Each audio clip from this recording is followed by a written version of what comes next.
Is this yours?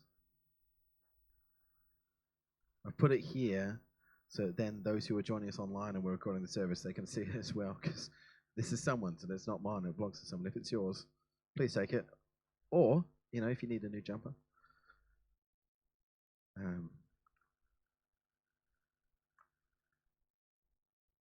Where are we? We're continuing our series and continuing a two-parter, in fact. If you joined us last week, you'd have caught the rise of David. And this week we are doing the second half of the story. As we talked about then, the story of Samuel, or the books of Samuel, we see the rise and fall of different people in power and how it happens and how they came into power, and then what they did with that power, and then often what they did with that power orchestrates their fall from power. I will try and not cough the whole way through this, but what was plaguing me last week plagues me onwards. So last week, what did we do? We read the stories of David's anointing, his battle with Goliath and his encounters with Saul. And David's start, even from where we left it last week, it continues to rise all the way through the whole of 1 Samuel, all the way into 2 Samuel. David peaks in 2 Samuel 6. At that point, the Ark of the Covenant, which is a very special box to the Israelites that they had around Moses' time, finally, David brings that into Jerusalem, and God's presence becomes his home. He takes up his home in Jerusalem, which is the holy city of Israel, and it's like this amazing moment. And we get David then goes and fights a couple of battles, and there's like this moment where Israel is absolutely at its peak. It's never going to get better than that, and it lasted about 3 chapters. Sorry, where's this gone? So those 3 chapters were wonderful, but once you get to chapter 11, you get a story that you and I know probably quite well, and that's the story of Bathsheba. And likely when we talk about the fall of David, is one that you'd go, oh, surely we're going to preach off this one. And that would make sense in many ways, and I think you could preach. In fact, I think Bathsheba, if you don't know the story, David finds a girl, thinks she's beautiful. Oh my goodness, I've got to have her. Sees her, sees that she is good, and takes her, which is exactly the language from Genesis 3, seeing the fruit looks good. Oh, I'll take that fruit, thank you very much. Very much playing in that same land of, then David, this is what he does with his power. David and his king, at the height of his power, he looks at someone and goes, you know what? I'm having her, and takes her, and then takes her husband and sends him off into battle. And if you remember the story, he tells his commander, hey, push up as far as you can, and then when you're as far as you can, everyone runs away except for the husband, which is horrific. Like it's awful. It's an awful, awful thing to do. And Uriah, the husband, dies, and then the outfalling of that begins to work itself through the next few chapters. The good news is you probably do know at least part of that story, and the more good news is there's a host of sermons out there and probably books and anything else that's going to resource you to go and experience that story. And you could do that this week. You could go into for yourself the fall of David in a classic story and think about, okay, what does this mean for me to be ordinary when I fail? What does David do with his failure? And what do I need to do with my failure? And that would be a wonderful thing for you to do for an hour or two in your quiet time. Instead, we're going to go past that. And then we're going to go past all the stories where David's family basically implodes on itself in fighting. There's a whole bunch of infighting, murder, and rape, and it's horrific. Again, it's humanity and its very realness we get in our Bible. Remember when we talked about last week, David saves Saul's life. He goes into the cave and he cuts off the corner of his robe because he says, I'm going to trust that God's going to give me the kingship in the right time. That idea goes out the window, and everyone goes, right, well, if I have a chance to, I'm going to take that chance because I want the power now. That's the lay of the land of those chapters. And then, off the back of that, David is clearly not the same. It eventually comes back into kingship after he's been on the run and chased by his sons for a few years. He comes back in, but he's not the same. It's very clearly in his actions that you see in the latter part of 1 Samuel, and even into the back half of 2 Samuel, and even to the start of Kings as well. His actions are not ideal. But in 2 Samuel 23, we see David speaking his last words. It's his last actions. Now he's an old man. He's on his deathbed. And he says his last a couple of beautiful poems that you'd see there. And then we come to what we're going to read today, which is 2 Samuel 24. So, again, holding it. Well, let's just start. Here we go. So again, the anger of the Lord burned against Israel, and he incited David against them, saying, "Go and take a census of Israel and Judah." It's only like about 6 rabbit holes here that we can try and neatly step around. First, as we just said, David has uttered his last words. He's on his deathbed, and then 2 Samuel 24 comes out, and David is not anywhere near his deathbed, and he's absolutely fine. So very clearly, this story has been taken out of order. We are no longer following a chronological view of history. The authors of the Bible, as they put this story, they put it right at the back end of 2 Samuel. After he is essentially like about to die, we get this story. Why have they done that? What is the point of why have you put that? Because they've done that for a reason. They're not that bad that they can't be like, how's a chronology work? It's a question we need to ask ourselves as we come to this passage. But we also get the question of why God is inciting David into doing something wrong. That seems to be what God is doing. Like, apparently that's what God does now, which is like a fair question. And we're gonna as we read the story, we'll see it played out. This phrase, "the anger of the Lord burns against Israel," is quite a common phrase. We get that a few times, particularly in the books before we've just got to this, Joshua and Judges. Or it's 3 times it's used in the beginning of the Judges books. Every time it's used there, it's because Israel has fallen into some form of idolatry. They've walked away from God. They've set up Asherah poles or worship to the Baals or Baals or whatever you want to call them. And I don't know the pronunciation. I never had. But this phrase is really linked with Israel have gone off the rails. And so we know that in some way Israel have gone off the rails. In some way, covenant and unfaithfulness with God. And so God moves against his people. And often, when God moves against his people, the tool he uses is the nations that surround them. And he would raise up an army that come in and destroy either part or a significant part of the nation, enslave them, or put them into some fairly significant persecution or something like that. And they're there for a time, and then God raises a judge out of that. That's been the history of judges. They raise a judge out of that leads Israel into victory over the enemies and then out into a new day. Interestingly, here he's going to use David. And the method that he does it is even more curious. So the king said to Joab and the army commanders with him, "Go throughout the tribes of Israel from Dan to Beersheba and enroll the fighting men so that I may know how many there are." But Joab replied to the king, "May the Lord your God multiply your troops 100 times over, and may the eyes of my lord the king see it. But why does my lord the king want to do such a thing?" The king's word, however, overruled Joab and the army commanders, so they left the presence of the king to enroll the fighting men of Israel. Again, knowing some of the story so far is really going to help you with passages like this. We're going to find this whole passage is a riddle. It's an enigma. And if you want to go and do the commentaries, you're going to get 8 views from 8 commentaries about what's happening here. And I'm going to try and walk you through what I think is going on here. One of the big themes, though, that starts before Israel crosses the Jordan to go and take the city of Jericho is who is actually fighting your battle? Who's doing it? Is it me and is all the people that are with me, or is God fighting my battle for me? You would remember the spies come back to Moses in the desert and they say, "Oh, the land it's even better than you've described. It's amazing. It's flowing with milk and honey. It's incredible." And everyone's like, "Oh, wow, this is fantastic." And then they go, "But the people there, they're enormous. They're giants, and they have spears the size of something very, very big.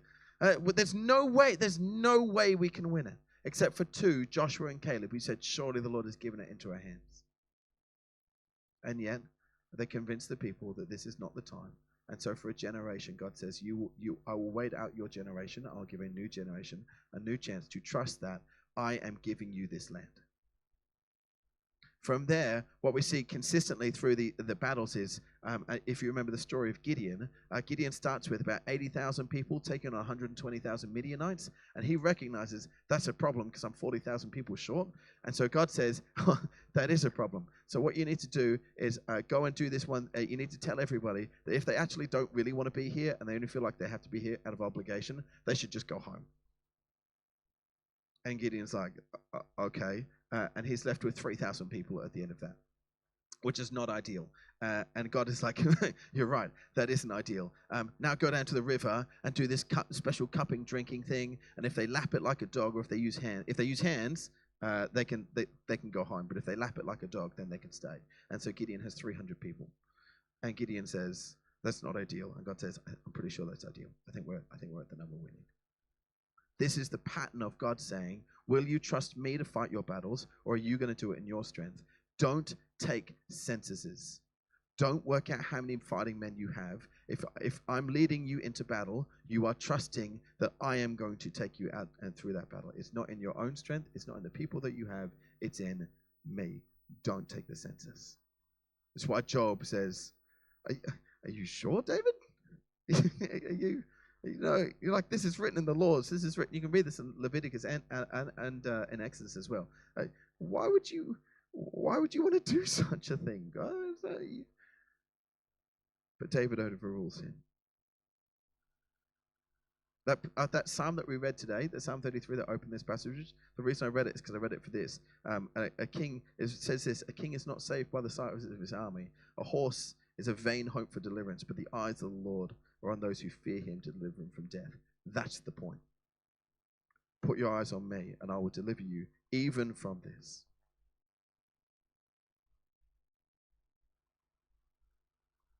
Yeah. Here it's likely, I don't know this, but I think it's a reach, but it holds. David is probably aware of the idolatry that's raising up in his kingdom. He's probably aware of what that's going to mean, in that there's going to be an army that's going to come and confront them. And it's very possible that he's taking a moment to say, right, I need to work out where I'm going to marshal my troops so we lose the least amount of possible. It's very possible that that's his actions. We're not actually given that story. All we're told is he goes and does this thing. And so for whatever reason, his decision as king, as we talked about last week with Saul, is an overreach of his power. He's not supposed to do this. He's not supposed to overrule Job, particularly when Job is now standing and advocating for God's laws. But David overreaches his power. And once the count is done, we see the story really shift in verse 10. Sorry, Will, is that? Thank you. Let me read first and you can...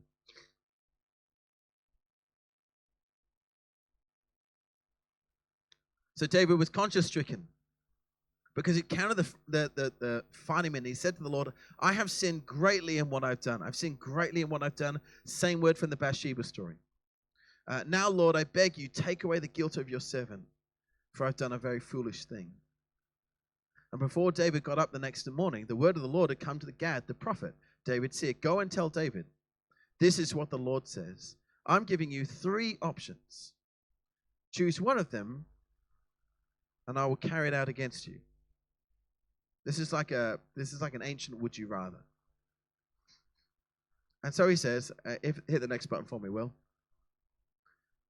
Shall there come on you 3 years of famine in your land, or 3 months of fleeing from your enemies while they pursue you, or 3 days of plague in your land? Now think it over. Decide how I should answer the one who sent me.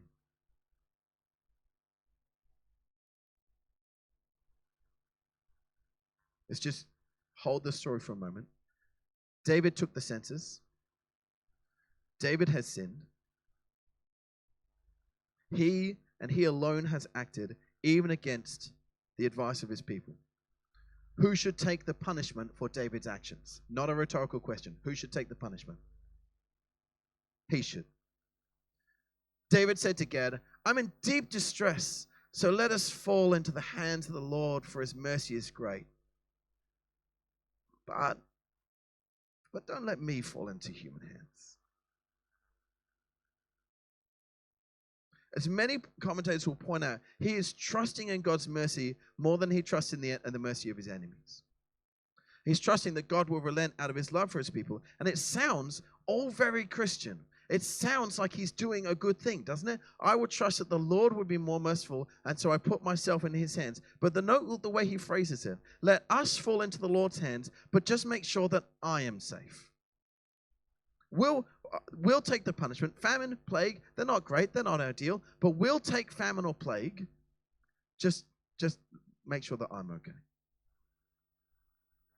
David's sin, but let the judgment fall on his people, because he is going to be up in his palace, away from the plague and away from the famine.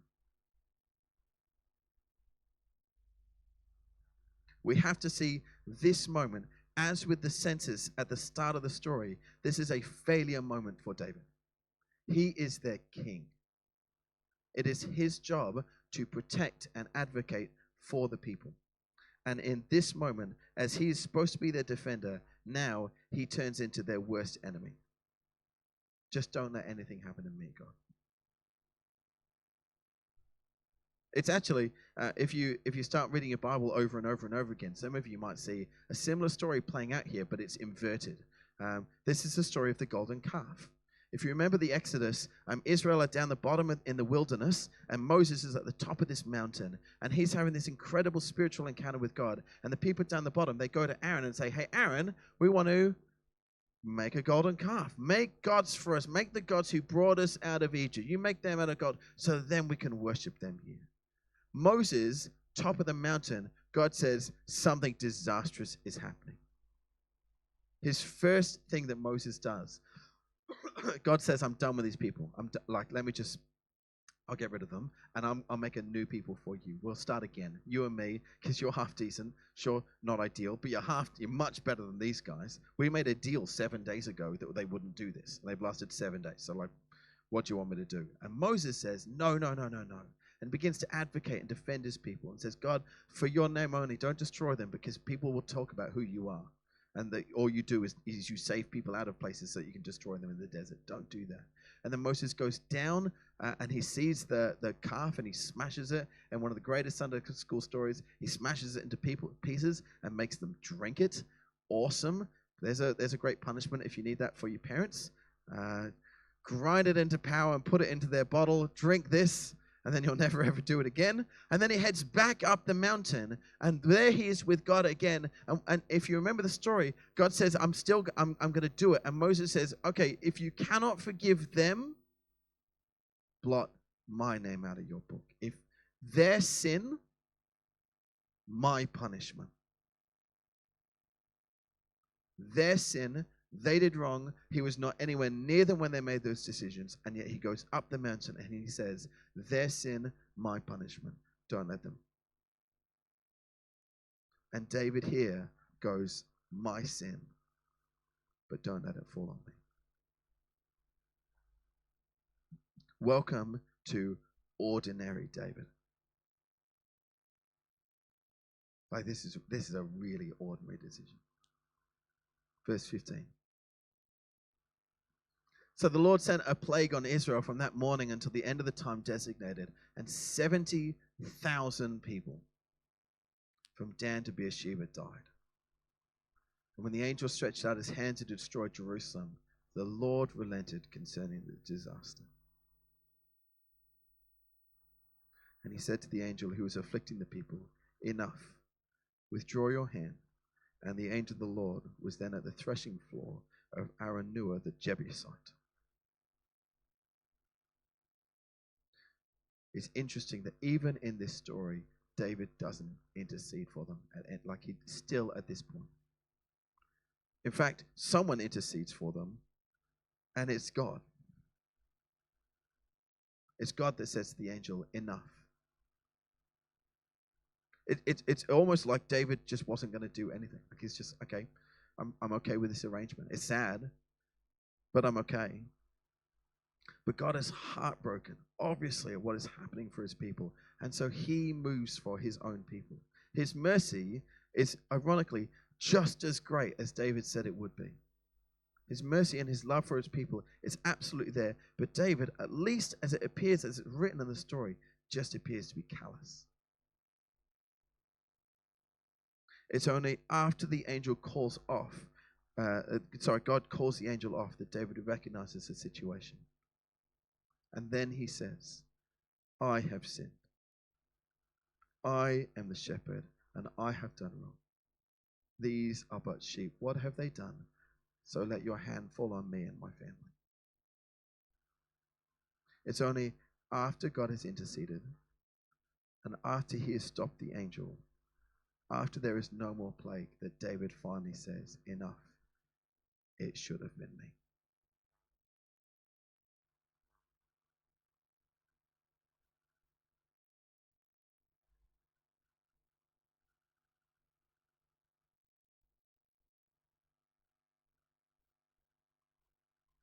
It's only then that he says, let me do the Moses thing. Let me take me. It's my sin. Let me do it. The problem with that, as with Moses, is David is a murderer. He is an adulterer. He has abused his power. What worth is your life, David? When it comes to a sacrifice. Interestingly, if you go through Leviticus, you go because we all love doing that. But I've just finished reading it. If you read through it, there's loads of sacrifices for if you accidentally do this, or if your ox gores someone and you didn't know about it, then you do this. Or if you stole someone from this, you can do that. You just do this sacrifice, and you go here and you do that, and then at the end of it, you're good, clean, and done. There is no sacrifice for murder, and there is no sacrifice for adultery. At the point when you have taken someone's life, or you have so abused a relationship that there is no way back into God's good graces, according to Leviticus. The only way you can do it is putting your hands in God's hands and just say, all I can do is beg.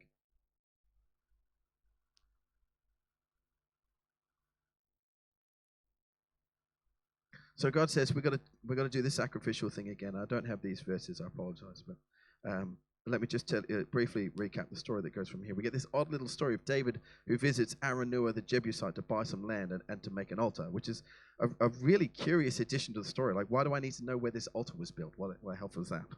Why is that important? Which is often a question I ask when I read these passages. And it's a really good question to ask. We have to remember it's really expensive to record, and a lot of effort and time goes into this. So the words that they put there are very meaningful for them for a reason. Why have they put it in? The story fits into a common theme in the Bible where God leads his faithful servant or the person on whom God's Spirit has rested to a place where they need to give up what is most precious to them. This is a really common theme through the Old Testament. The girls do this really well. If we think of a few, we're going to talk about Ruth in a couple of weeks. Ruth does it really well. She goes, I will give up my land and my people, and your God will be my God. I'm just going to follow you, Naomi, wherever you go. And she just gives it up in a heartbeat. Hannah, if you remember the start of 1 Samuel, she waits and prays and prays and prays, and God gives her a baby. And then she says, this baby is dedicated to you, God, and he will go and work in your temple all the days of his life. Another one, Esther. Esther, for such a time as this, risks her life that God can move through her and for her people. The other really beautiful and key one is Mary, the mother of Jesus, who gave up all her social standing and status. Girls actually do this really well. The boys' track record, not quite as good. Let's talk. If we just name one, let's just talk about Abraham briefly. Abraham, the story of Abraham is God leads him out of his people, out of his nation, and he says, I'm going to be your God. I'm going to turn you into this wonderful nation. I'm going to give you these kids. It's going to be a blessing, and land, nation, and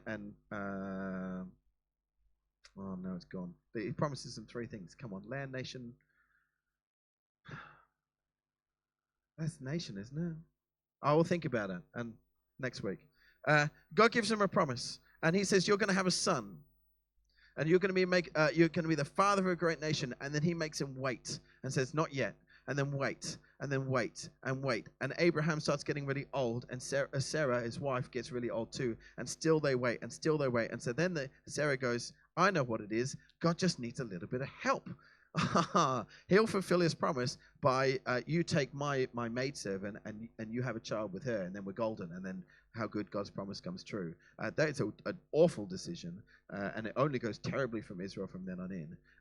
Finally, Abraham has a son with Sarah, and that son's name is Isaac. And you can read the story in Genesis 22. There comes a point when God meets with Abraham and says, right, we're going to do this, and we're going to decide once and for all, do you love me more than the things that I give you?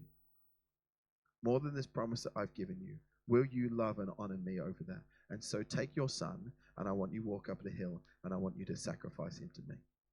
That's the whole point of the story, is will you take that which is most precious to you, and will you put it on an altar for me?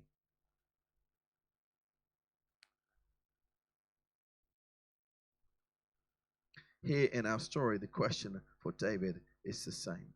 Will you give up what is most precious to you, which is your life? Will you lay that down, and will you let me be God? And will you let you just be David?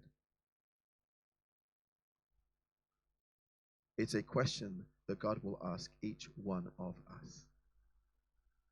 He may already have done it. He may be asking to do it again. What, I wonder, is the most precious thing to you? Maybe it's your career. Maybe it's your plans for retirement and the way you wanted to spend your last years on this earth. Maybe it's the area that you've always wanted to live in. Maybe it's the way you wanted to raise your kids. Maybe it's the course that you really wanted to do at uni. And God is not saying that he might not give you those things.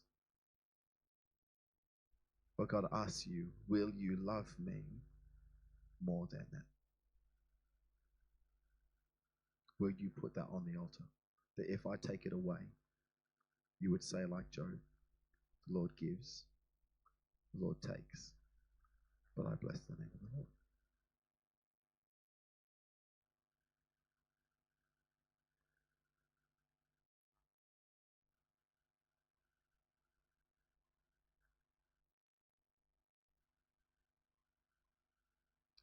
Why was this story put at the end of 2 Samuel? I'll come back to the start. It's an interesting way to end the book, isn't it? The author of Samuel really wants to show, and the author of the Old Testament, and the editors, the arrangers, really want to keep showing us we are not there yet. And David was a wonderful king. He was the best king Israel ever had. And we see, and we are so encouraged still by the songs that he has written in the Psalms. They are deeply, they are so human and yet so wonderfully divine. And yet David was not the answer. He couldn't be. And the way that the book ends is trying to show you that despite David's death and anything good that he did, we need to remember that actually there's still someone yet to come. David was not the person. We now look to the son of David. And whoever that son of David is going to be, it's going to be him that is finally maybe the one who is able to lead Israel and actually follow the ways of the Lord and sacrifice that which is most precious to them. It's going to be that person who stays faithful to the end. But it can't be David because David was a murderer and an adulterer.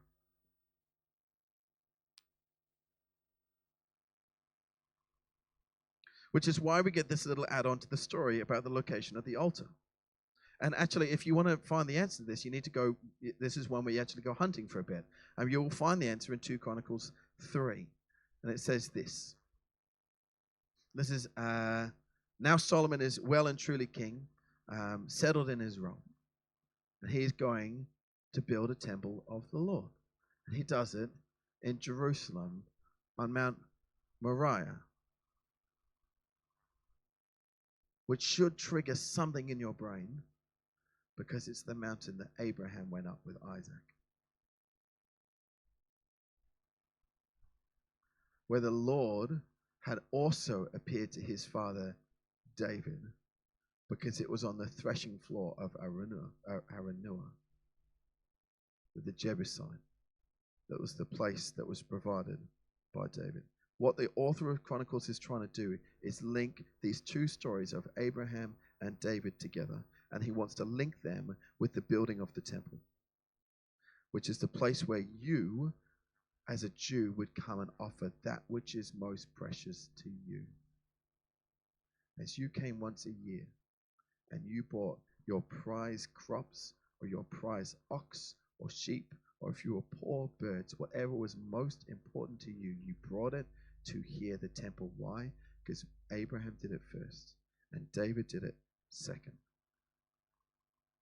And then on a hill that looks down on that temple is just the hill over.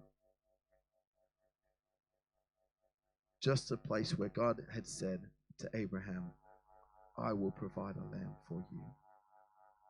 On a hill next to Mount Moriah, he did. And he brought that which was most precious to him.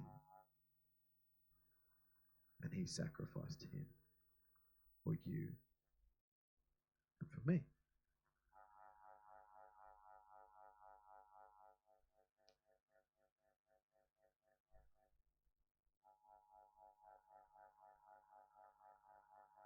Here's the thing about our ordinariness. God can still work through my ordinariness. My beautiful daughter, as we were driving here today, she was lamenting all the things that she's done wrong. Bless her. And I just said, but Ellie, I do things wrong all the time. And she went, no, you don't. And I went, excellent. Good relationship. Never mind. Don't worry about it. And I had to sit and share with my daughter the ways that and the behavior that I regret that I made. The choices that I think that I look back on and go, I wish I'd done it differently. But at the back of that, I get to share with her. It doesn't matter how bad I make it. God's promises and his best superpower in the world is no matter how bad I make it, he will bring good out of it. And that's what he does here. In this place, in David's awful choice, it's in that ordinariness. That was like Inception.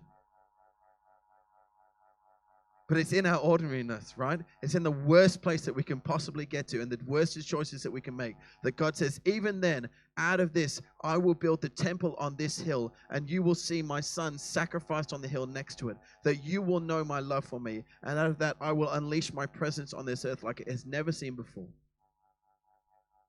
And it's ordinary decisions like that that will lead to God's greatest favor. That doesn't excuse my behavior. That doesn't mean I get to go and just do whatever I would like. Absolutely not.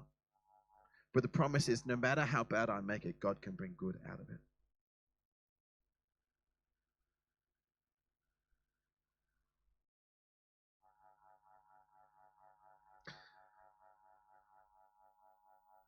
I wonder if you carry the weight of the mistakes that you have made.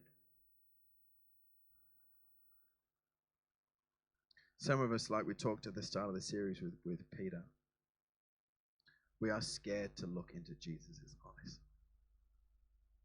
The idea of being that close to him and that vulnerable with him when he knows what I did.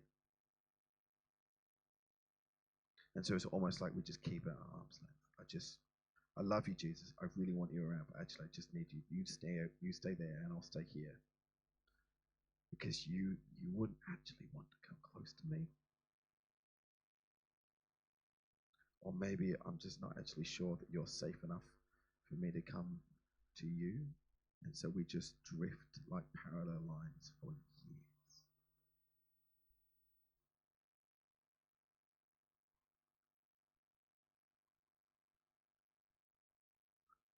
If that is you, I think you need to hear the truth of the vase. Imagine for a moment that your parents, not hard for one of us to imagine, they've just bought a beautiful vase and they've put it on the center of the table. They filled it with flowers and it is the perfect color. You know what I mean? It just suits the room. We just bought one that Em's really stoked with it because it fits the wall color and the block would be thrilled. And Shayna would be like, oh, there's not enough functionality. It doesn't have a drawer. But thanks, Shayna. Some things are just pretty.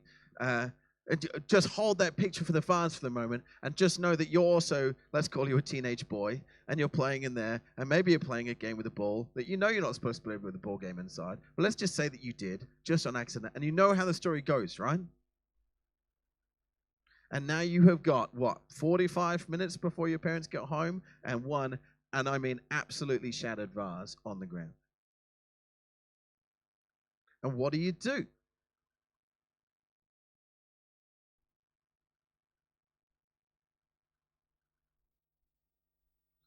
Through sobs or fear or whatever it is, you tell the story as Dad walks in the room.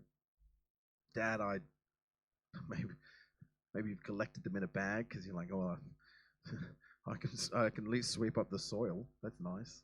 He'll be really happy I do that. But at the same time, you've now got this bag of vase or ex-vase. You tell the story, and there's a pause.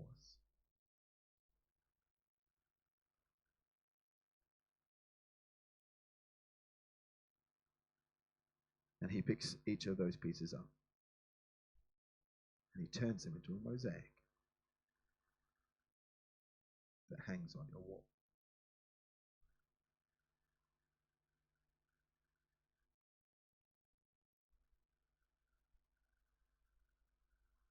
Out of your ordinariness, out of my ordinariness, God can bring something even more beautiful.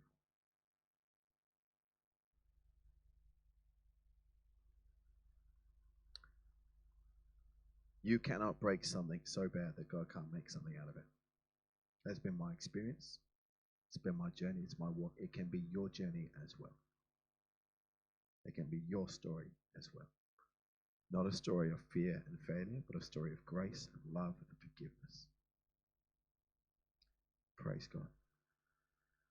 The thing that, and we talked about this last week, the thing that separated David from Saul and Solomon and so many other of the kings that went around him. David realized when he did something and he owned it, he came to the Lord and he said, God, I don't know what we're going to do, but I want to be a part of fixing it. That's the heart. That's the heart that God is looking for. And it is no better displayed here.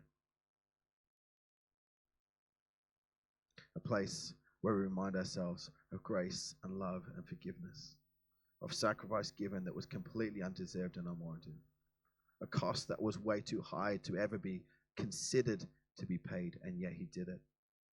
Even before you and I were, before in the creation started, he had this plan.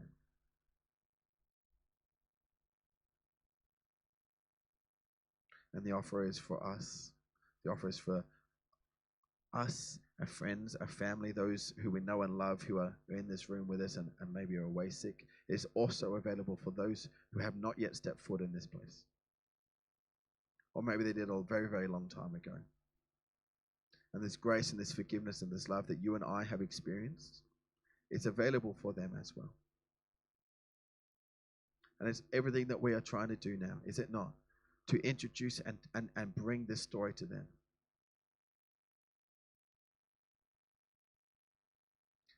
How many times, I wonder, has someone said to you, I can't come in a church because if I did, it would fall down.